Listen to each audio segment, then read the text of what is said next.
today to celebrate American University's first formal installation of an endowed faculty chair.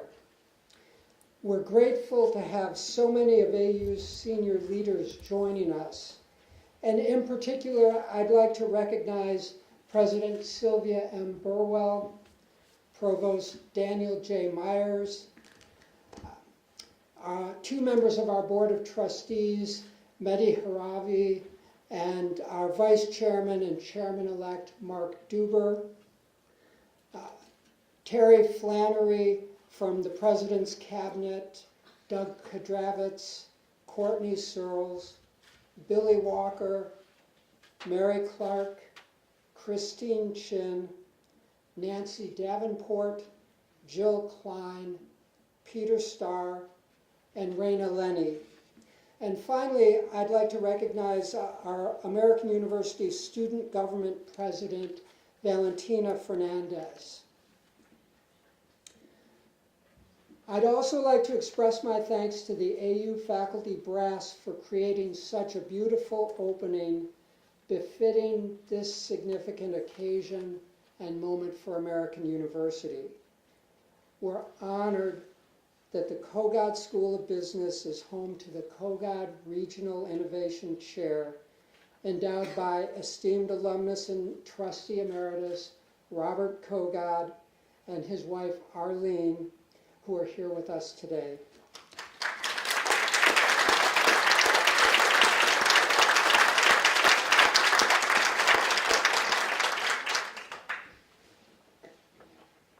We are grateful that they established the Kogod Regional Innovation Fund to connect business scholars with the area's business community and to support research on the increasing significance of regional economic centers. I'd like to recognize the important role that my colleague Iran Carmel, professor and research director for the Center for Business in the Capital. Iran was interim dean of the Kogod School of Business, and he reached out to Mr. Kogod with an opportunity to establish our expertise in regional innovation. And he worked with the Kogods to ensure that the school bearing their name is equipped to effectively explore this area of study and practice in a way that meets the vision of Bob and Arlene Kogod. Today we will install Dr. Brett Anitra Gilbert as the inaugural Kogod Regional Innovation Chair. Through her work, Dr. Gilbert knows what new businesses need to thrive. An accomplished entrepreneurship researcher, she joined the Kogod School of Business faculty last year, bringing her expertise to classes in global corporate citizenship, business at the private-public intersection, and an immersion course on business capital cities. Her deep knowledge of entrepreneurship, new venture growth and innovation, geographic clusters, and emerging technologies will advance the ways we consider areas like our own national capital region as we look to the future. Under the leadership of President Sylvia M. Burwell, American University is charting a course in pursuit of new opportunities and greater prominence for the important work on our campus and beyond. At this time, it gives me great pleasure to welcome to the podium the President of American University, Sylvia Burwell.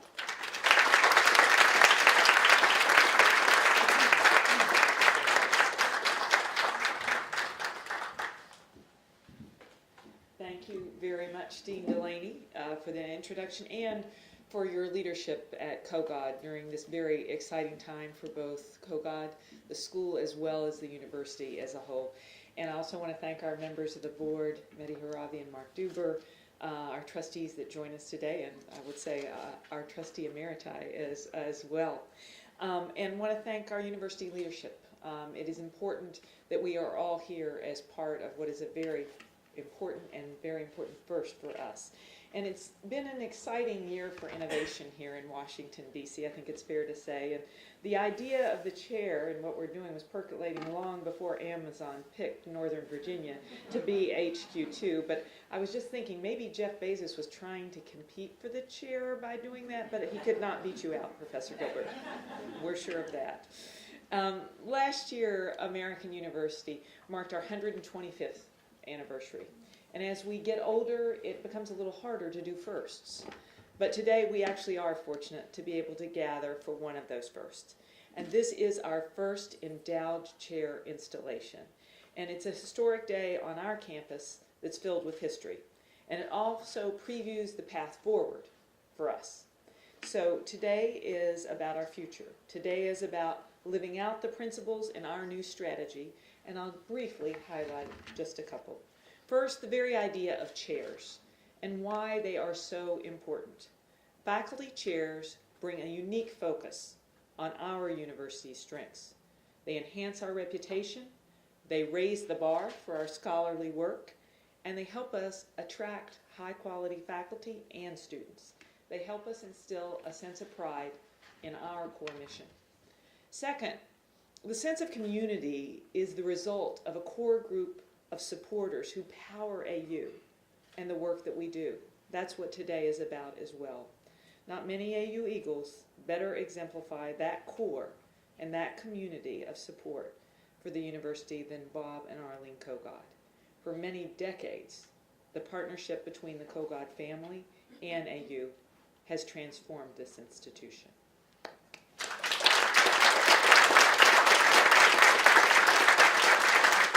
And we know that the future of higher education is moving away from silos and isolation. And so our students need to work across sectors and pursue innovation and entrepreneurial thinking no matter where their careers take them or what part of the university that they're a part of. And the Kogods have helped ensure that generations of our AU graduates are prepared to be change makers in a continuously changing world. And as we stand on the verge of our university rising to the next level, it's support from proud Eagles like the Kogods that will lift us up. And finally, today's a reminder that our success is powered by philanthropic generosity and a commitment to the values of AU by our supporters and our alumni. They give us the fuel that will get us where we are going, a future where AU will excel in scholarship, in the student experience, and in building a true sense of community. We're going into a future that's innovative and inclusive and inspired. And the Kogod Regional Innovation Chair, Dr. Brett Gilbert, will help us get there.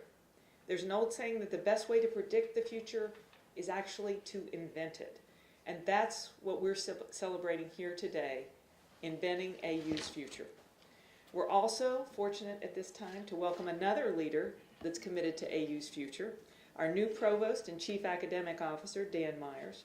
Provost Myers joins us from Marquette University, bringing with him a deep commitment to the integration of scholarship, teaching, and student life. He also brings a record of success in all three of those. He has joined us with a deep commitment to the goals embedded in our strategic plan. And so today it is my pleasure, with the leadership of Dean Delaney and the generosity of the Kogods, Bob and Arlene, to congratulate Dr. Gilbert and thank you all for joining us for this special ceremony for American University. And with that, I'll turn things over to Provost Myers.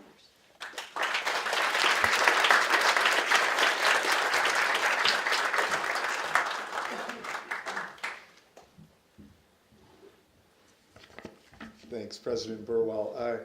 It's such a good opportunity for me to be here with you today. I'm so glad the timing of my arrival at American allowed me to be part of this first chair installation ceremony. I think it's a wonderful thing for the university and a great way to trumpet the values and some of the things that we're doing and planning to do as we go forward. I also wanted to take a minute and just to thank Mary Clark, who is the Dean of Academic Affairs and Senior Vice Provost here at American University, who served as the interim provost up until my arrival. And that designation has ended formally, but informally, I can tell you, she's still doing a large chunk of my job.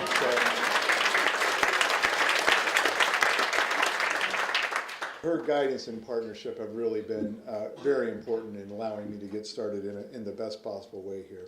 It's also a pleasure to look out and see what a great crowd we have gathered here today for this ceremony, and so many of our esteemed faculty from all over the university have joined us here today. It's wonderful to see you all. Our faculty are so important to defining who we are, our excellence and our expertise here at American. In my experiences meeting so many of you so far, I found innovation, a collaborative mindset, real accomplishment in your fields of study, and many of them in ones that are closely related to my own, which has been very enlivening for me intellectually. As we look to the future of the university, the scholarship aspect of it is so important, and it's outlined in our new strategic plan. In it, we're intending to significantly expand support for all of our faculty efforts, scholarly, creative, professional teaching, and we look forward to supporting you in new and enhanced ways as we move forward. AU is dedicated to attracting the most talented, skilled, and committed scholars now and in the future, and one significant way of doing that is through endowed chairs. By providing the opportunity to bestow this highest accolade upon a faculty member, visionary donors like the Kogods create an enduring legacy at the university. They ensure that AU will be home to the most exceptional and engaged thought leaders and practitioners in higher education. And so why do we refer to such illustrious positions as chairs? The root of the term comes from the medieval Catholic Church. You may know that I have spent most of my career working for the medieval Catholic Church. Teaching was said to take place ex cathedra, from the chair, because each member of the church hierarchy had a throne-like celebrant's chair, cathedra, in his church. It was an outward symbol of authority, wisdom, and responsibility. The idea evolved to include the communities of clerical scholars associated with large cathedrals, and from there grew the concept of academic chairs based in institutions of higher learning. In line with the origins of the name, the practice of installing endowed faculty chairs reflects customs dating back millennia. Roman Emperor Marcus Aurelius created academic chairs of philosophy in the 2nd century, and Lady Margaret Beaufort, the mother of Henry VII, established a named professorship at the University of Cambridge in 1502. In America, the first endowed professorship established at Harvard in 1721 predates the formation of the United States. Today, the chair designation signifies the authoritative knowledge of outstanding modern scholars. Today, American University installs Brett Anitra Gilbert as the Kogod Regional Innovation Chair. Dr. Gilbert received her PhD in entrepreneurship from Indiana University, her BA in management from Wittenberg University, and prior to joining the faculty of American University, she served on the faculty of Rutgers Business School. Her fascinating research includes studying how geographic regions foster startups, how to create technology environments and economic development in cities where they don't currently exist, and how business challenges and opportunities in state and federal capital cities differ from other regions. We are proud that as a respected faculty member and researcher, her continued work will be undertaken here at American University. Dean Delaney and Dr. Gilbert, will you please join me at the podium for the formal installation?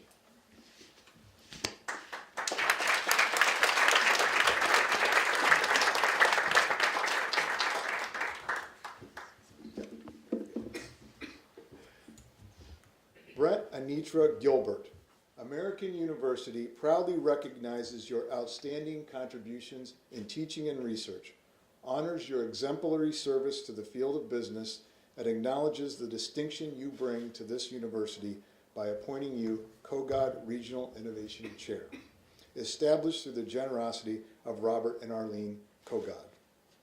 Through the installation of this chair, American University bestows upon you its highest faculty accolade and recognizes your contributions as a world-class scholar and educator.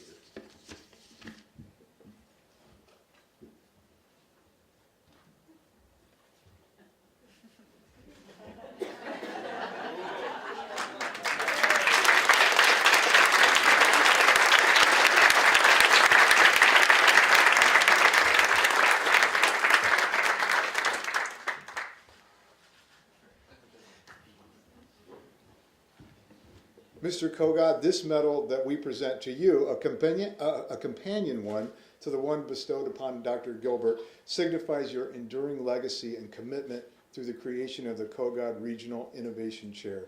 American University is grateful for your philanthropic leadership. Your vital investment ensures the highest levels of academic scholarship at AU in perpetuity.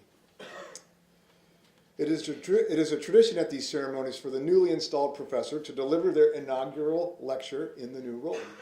I am now pleased to invite Dr. Brett Gilbert to deliver her first lecture as the inaugural Kogod Regional Innovation Chair.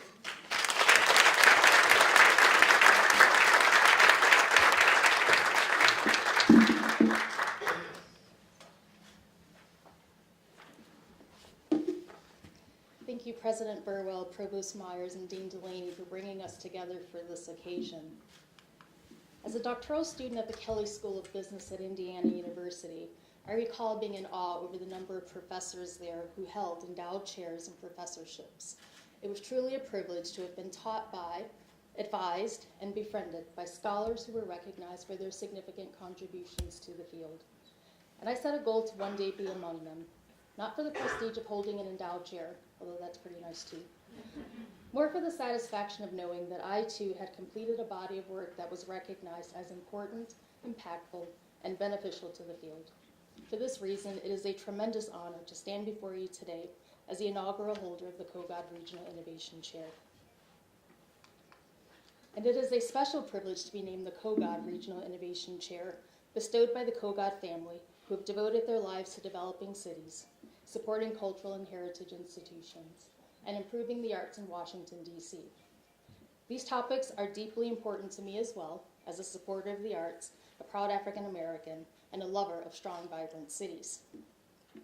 I can't quite pinpoint the exact moment when my love affair with cities began, but I do know that Chicago was the first city I fell in love with. As a teenage girl from Detroit, who visited Chicago annually with my church youth group for a conference, Chicago was the ultimate big city to me. The skyscrapers, the many office buildings, the different people walking around the streets, the restaurant options, I loved everything about the Windy City, in the summertime anyway.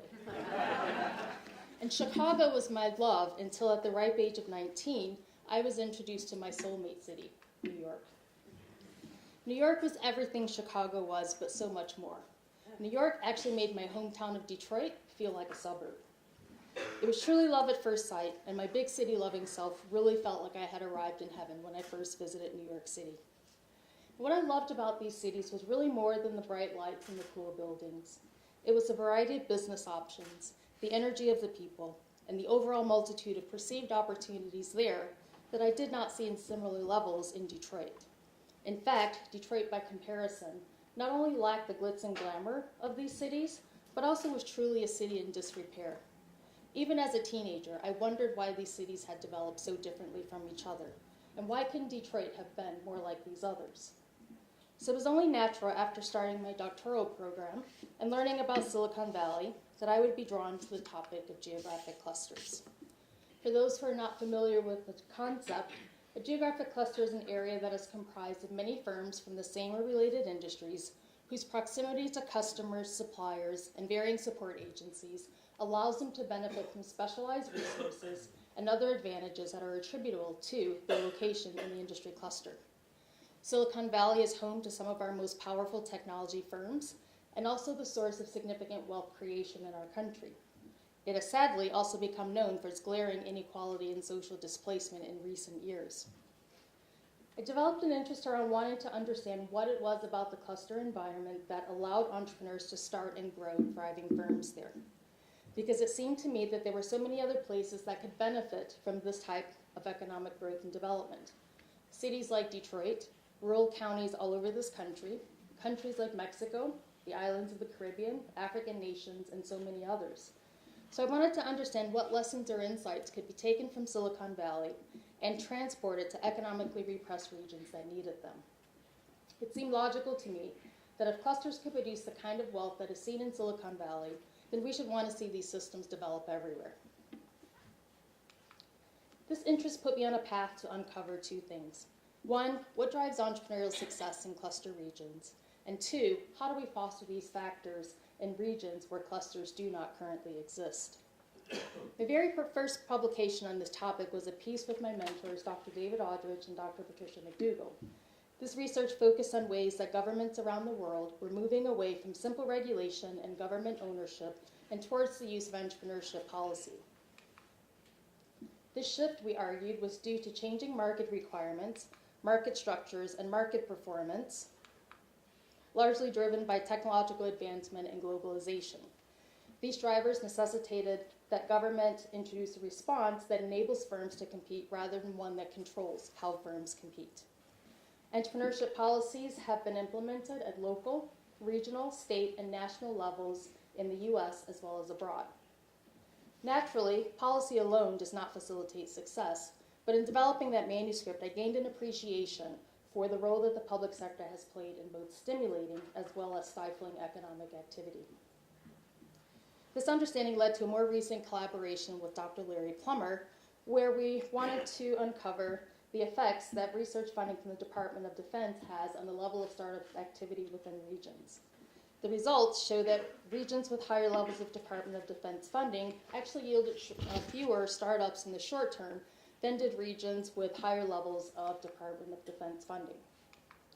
In the long term, however, startup activity was actually higher in the regions where the Department of Defense funding had been invested. And we reasoned that the short-term effect was due to the fact that the Department of Defense promotes big scientific leaps which can make it harder for entrepreneurs to implement that knowledge directly. We also argued that restrictions that exist concerning how knowledge can be utilized when it's funded by the Department of Defense has the potential to restrict startup activity in the short term.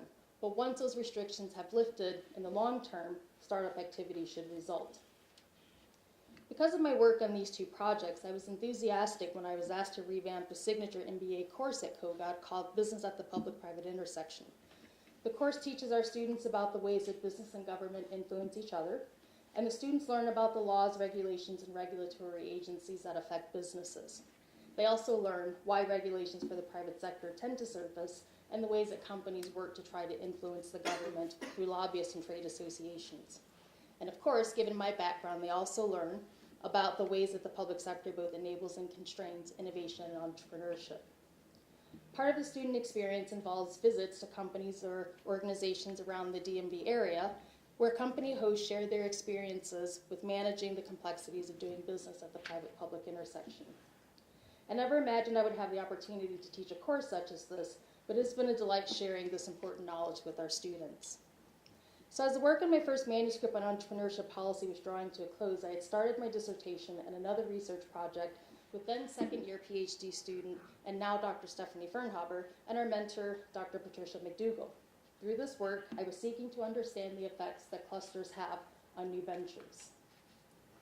In the dissertation, I compared the sales growth and product innovation performance of new ventures with regions at varying levels of industry clustering. I also examined the alliances that these firms established and also whether they had received knowledge spillovers from other firms in their regions as potential explanatory factors for why cluster performance could potentially differ for the ventures that were founded in those regions. The research with Drs. Fernhaber and McDougall used the cluster location as a predictor of internationalization. And we actually expected to find that ventures would benefit more when they operated from locations with only moderate levels of industry clustering and not at the highest levels of industry clustering. And our rationale was simply that at higher levels of industry clustering, these firms will face intense competition for resources that could restrict their ability to act. We also thought that new ventures that had more research and development expenditures, those that were larger in size, and those that had internationally experienced top management teams would actually benefit more from internationalization when they operated from the cluster location. The results of both research projects confirm that new ventures in industry cluster regions do benefit from higher sales growth, product innovation, and also have greater internationalization than new ventures that were founded in other locations. And interestingly, with product innovations, the firms were generally releasing incremental innovations into the marketplace and were not actually focused on new innovations. The results also confirm that the effects of clusters are not uniform, meaning that it's not a given that just operating from a cluster is actually going to produce the benefit. but the firms that do benefit from operating from a cluster benefit to a very great extent. So after these research projects concluded, I became especially intrigued with the idea that clusters have the potential to generate unintended effects for the firms. In particular, I was fascinated that the cluster regions were having the new ventures focus more on their existing products than on new products. This finding suggests that clusters may not be conducive for producing radical innovations, particularly those that differ from the existing industry products. This curiosity led to a new research project that considered where we could expect radical technologies to emerge.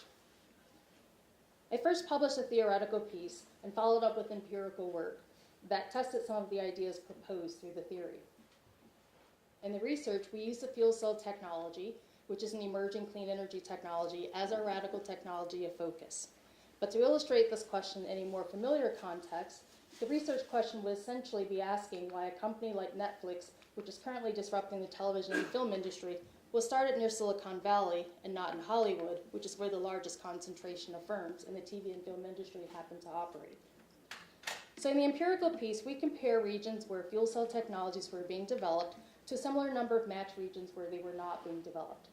We examine the intellectual capacity of universities in the region to be able to help produce this new knowledge.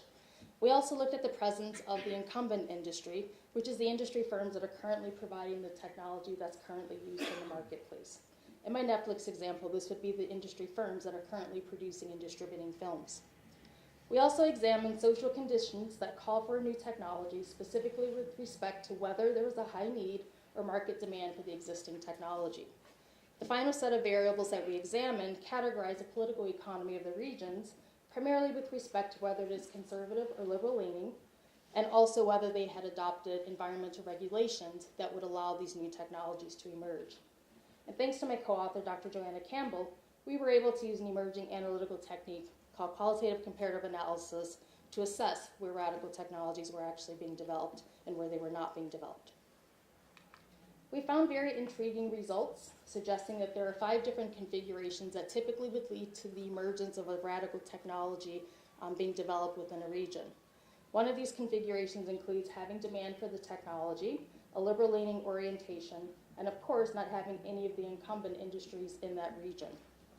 We concluded that these configurations could be summarized according to regions that have a market demand pull for the technology, a strong knowledge push either by universities or by the potential supporting industries to be able to develop the technologies, or some combination of these factors. We also found 5 configurations that were common in regions where the fuel cell technologies were not being developed. One of those configurations was the lack of university capacity, the lack of other potential knowledge producers in the region, and the lack of demand for the new technology. The regions where radical technologies were not being developed generally included higher concentrations of the incumbent industry firms and the lack of knowledge to create those technologies by universities and other supporting industries.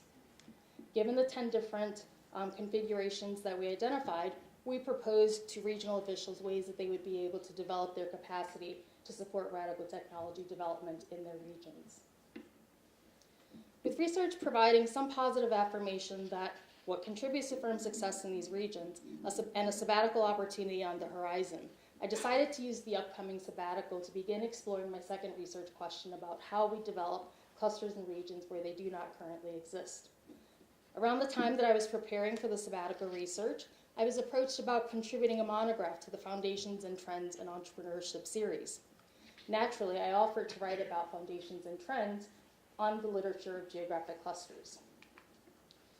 The one monograph eventually turned into 2 as I quickly discovered that what scholars focused on in recent years had shifted dramatically from what was done in the earlier decades.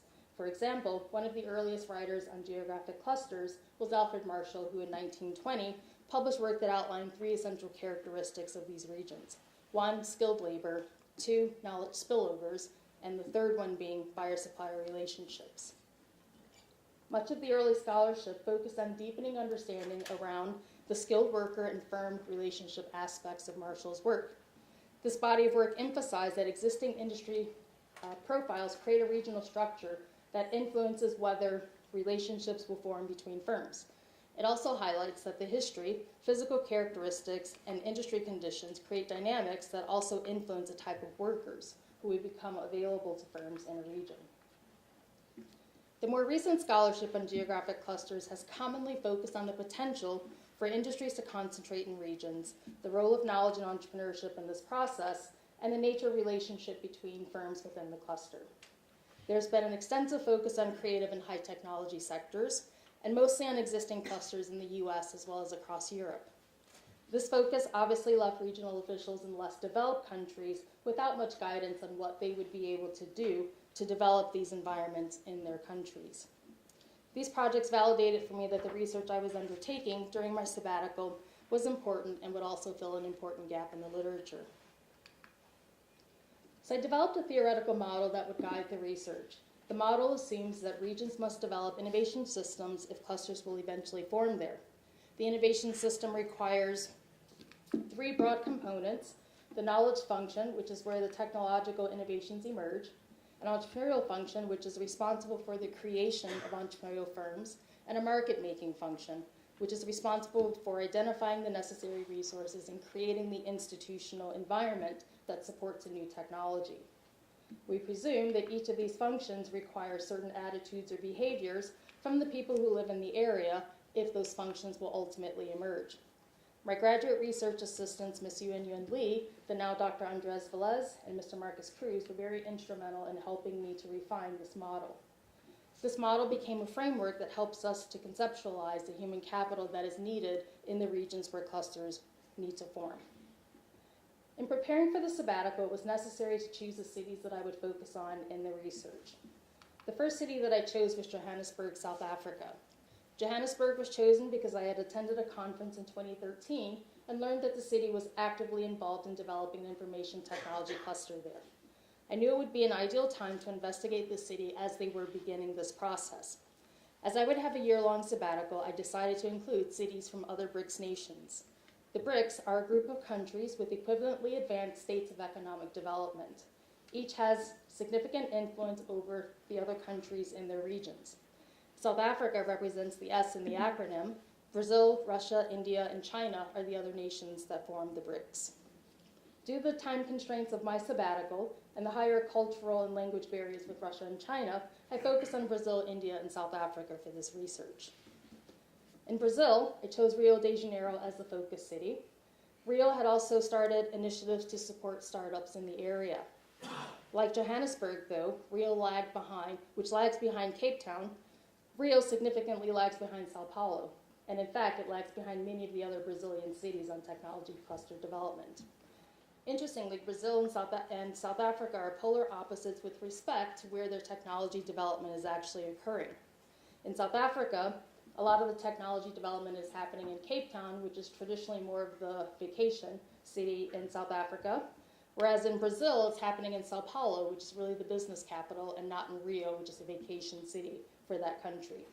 So I was very eager to understand some of the drivers of these differences across the countries. In India, I chose Kolkata for the project. Kolkata was also an interesting story because there were many cities within India that have strong technology clusters, and yet very little was happening in Kolkata. Kolkata has several strong engineering schools and was the former British capital of the country. It is also home to several of India's Nobel Prize laureates, signifying the strength of the intellectual capital in the region. So Kolkata ended up being the 3rd city chosen for the study. During the sabbatical, I spent 3 months in each city so that I could interview entrepreneurs and members of the entrepreneurial support network. My objective was simple: to understand some of the factors that were affecting the entrepreneurial emergence in that area, and also to understand what was affecting the success of entrepreneurial firms. The short-term stay in each city also gave me the opportunity to attend entrepreneurial events in order to deepen my understanding of the context for entrepreneurs in those cities.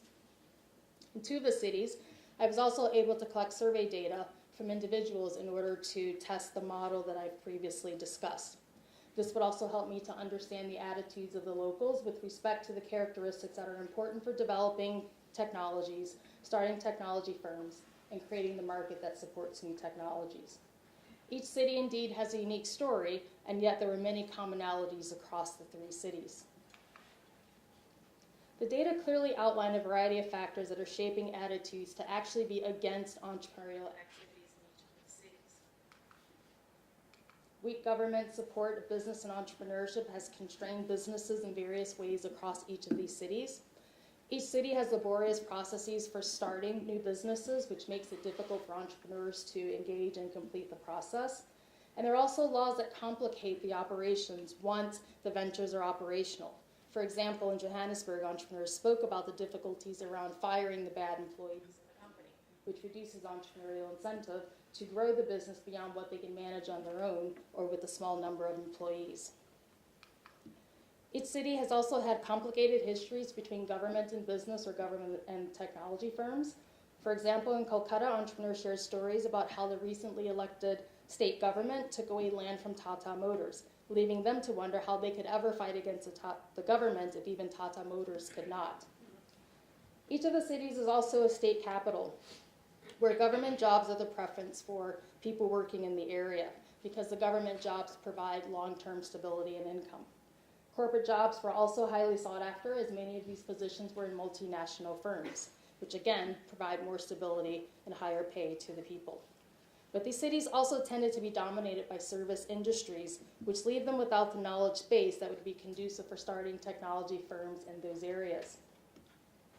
Science and technology firms had only recently started to open up in Rio and also in Johannesburg, and Kolkata was just beginning to see incubators at universities.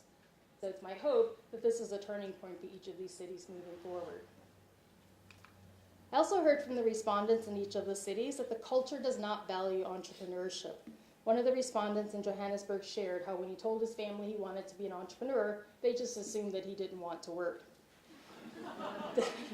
This low view on entrepreneurship may be partly due to the fact that they have preferences for certain career types, but it could also be due to the fact that there's a large informal economy in each of these cities that influences people's perception of who entrepreneurs are and the type of work that they do. It was also clear that each of the cities was suffering from a brain drain issue, with people who may be the most qualified to start technology entrepreneurial firms leaving the city for other cities in their home countries and in some cases for countries abroad. These cities have much work to do to create conditions that support the entrepreneurs who can help them to grow the technology clusters. And after the research is published, I look forward to continuing work to answer this research question in other contexts. In fact, since arriving in America and starting my role as the Kogod Regional Innovation Chair, I've turned my attention back to the US, and in particular to Washington, D.C. I've had the opportunity to sit in on meetings between the city government officials and the technology industry, listening to the challenges and concerns around the region. One of the central themes I've heard, of course, has to do with the hiring of employees, but also specifically with respect to ensuring that the residents of DC are engaged in this process, and in particular with the technology sector growth that's happening around the region. There's an acute awareness of the potential for residents to be left behind as the technology sector grows, such as what we have seen through the inequality and social displacement that's happened in Silicon Valley, and truthfully in most areas where high technology firms have concentrated. Inclusive innovation has to be the goal if we are ever to hope to see the negative effects that successful technology regions have created get minimized or eliminated. If we are able to determine how to minimize the negative effects here, it may be possible to slow, if not altogether, prevent the emergence in other regions where technology clusters have yet to form. This will obviously require a close collaboration between educational sectors and industry in order to ensure that we are properly preparing the students for the industries of the future, but it will also require more training for the existing workplace in order to ensure that they are ready to also walk into these jobs for industries of the future. One of the ways that I intend to build a foundation for answering this course is through a new course that I've designed that examines the issues of entrepreneurship in cities, with Washington, D.C. as our first laboratory. The course will help students understand that cities have unique business histories, and in order to understand why cities look the way that they currently do, you have to understand its industrial, political, and social histories, along with the movement of firms and industries into or out of the region. Through this course, students will learn about a few industries of the future that are prominent in the Washington, D.C. area, And they will have to think about the challenges that Washington, D.C. may face in supporting these industries of the future. The students will be tasked to put on their creative hats to propose initiatives that will prepare the city to better support these industries of the future. I'm very enthusiastic about the insights the students will gain with respect to the opportunities and challenges of starting businesses in our nation's capital. I'm equally excited about the knowledge I will gain towards understanding how businesses can emerge, grow, and flourish wherever they are started. As I bring this talk to a close, it is my hope that you've learned something interesting about me and, of course, about geographic clusters. I also hope it's apparent how amazing it is when a professor is able to achieve the complete synergies between the courses she teaches and the research she is conducting. The Kogod Regional Innovation Chair has permitted me to achieve these synergies, and I'm excited about where this research will take me. I again want to express my gratitude to Mr. and Mrs. Robert Kogod. Your generosity will go a long way towards supporting meaningful research that I hope will have an impact around the world. I would also like to thank my co-authors, most of whom I've mentioned throughout my talk. My work is certainly better because of their contributions to it. To my family and friends, I thank you for all of your support over the years, and a special thank you to Elliot, Viola, Michelle, and Melody, who came here today to support.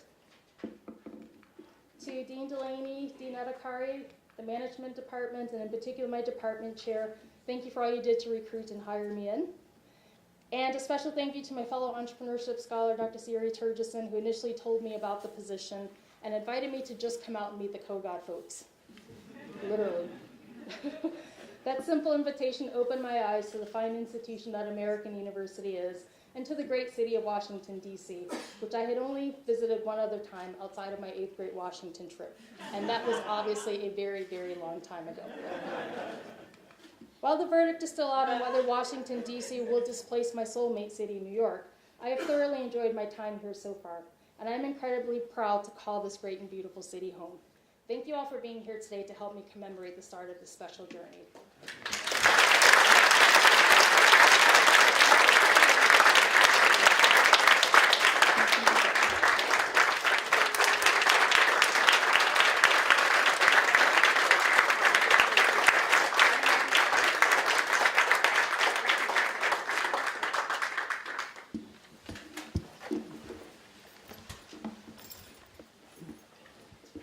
Congratulations, Brett, and thank you. We're so pleased that you're here with us. The strength and unique quality of your research and your teaching will surely be the source of ongoing pride for the Kogod School of Business and American University. All of us at the university look forward to your continued work as the Kogod Regional Innovation Chair. Bob and Arlene, thank you for your leadership and for your continued commitment to American University and the Kogod School that bears your name. Your generosity ensures that the work done here is significant, thought-provoking, and of the highest caliber. As we conclude this ceremony, I invite all in attendance to join us in the lobby for some refreshments, an opportunity to meet Dr. Gilbert, and a chance to celebrate this wonderful institution and the work that Dr. Gilbert is doing for us. Thank you.